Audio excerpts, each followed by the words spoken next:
Okay, let's get right up on with this with the weather update for the we've got North America, but let's take a look at our new tropical storm Patty.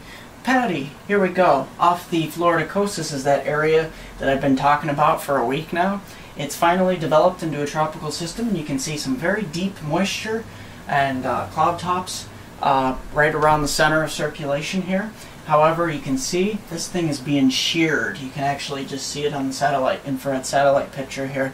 We have a lot of shearing. Nevertheless, this thing is very formidable, and models aren't really sure where to take it, but most models take it bending to the southwest towards Cuba and eventually the Yucatan Peninsula, or down towards Belize, Nicaragua, or any of these other Latin American countries further south and east, south and west here. So the top sustained winds 40 miles per hour. This is expected to be a short-lived tropical storm. However, it will probably attain extra tropical characteristics as it spirals southwestward towards the island of Cuba here. It's not expected to cause any major heavy rain to Hispaniola here, so no worries there. Let's take a look at, we have another area of convection down here. Just moving just into the Lesser Antilles here. 50% chance of development, so that could be our next tropical system after Patty here. And in the Eastern Pacific, we have a 40% chance of this system developing off the Acapulco coastline there. There we go. Not an easy one to say there. Now, let's take a look at the lower 48 and southern Canada weather here. We've got a warm front extending across central Ontario.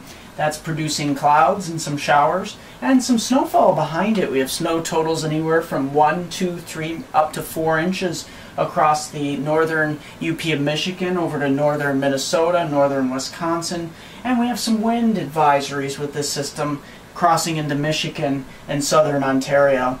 And we have a wedge of cooler air in the northeast here, 40s and even some 30s up into southern Quebec here.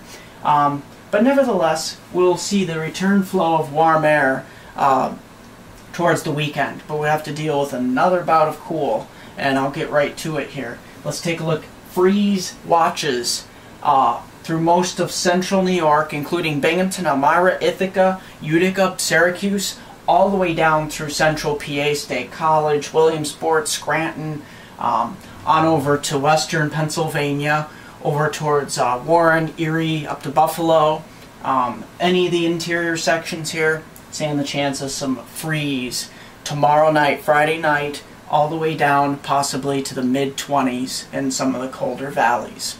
So this cold front will be pressing southeastward, and this is the cold front that's going to bring that cool air. You can see the northern Dakotas here, 40s and some 30s, and the Intermountain West here. Not much happening, but we do have a dry front. Now, here's where things get very active, and this is unusual. See this system down here in California? We have flash flood warnings, flash flood advisories, and we even have a couple inches of rain in the last couple hours that have been reported in the Las Vegas area.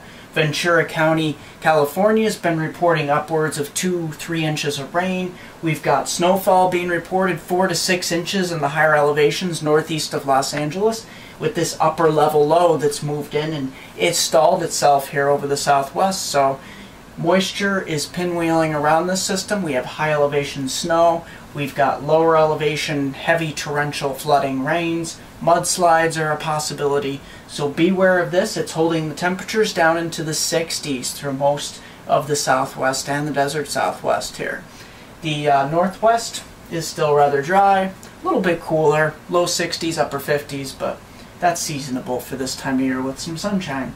And of course, the Gulf Coast states, warm and in the 80s. Let's take a look at the NAM model for the next 84 hours. That pretty much covers the next 4 days. I'm going to put it into quick motion because there's not much to talk about other than later on in the period we'll actually have a system eject from the northern Mississippi Valley all the way up through the northern Ohio Valley and into the Great Lakes, lower Great Lakes, into southern Quebec and Ontario. And this system should stay mostly north of the northeast and mid-Atlantic states through Sunday and into Monday, but we'll have some chances of showers through Sunday across the southern and eastern Great Lakes and on up into southern Canada. I'm meteorologist Mark Molnar for MeteoMark.com. Check out our website at www.meteomark.com. Like us on Facebook. It's either to the right or wherever it is on your mobile device. It's MeteoMark on Facebook. And don't forget to subscribe to us. We literally have a video each day, or sometimes 2 videos a day.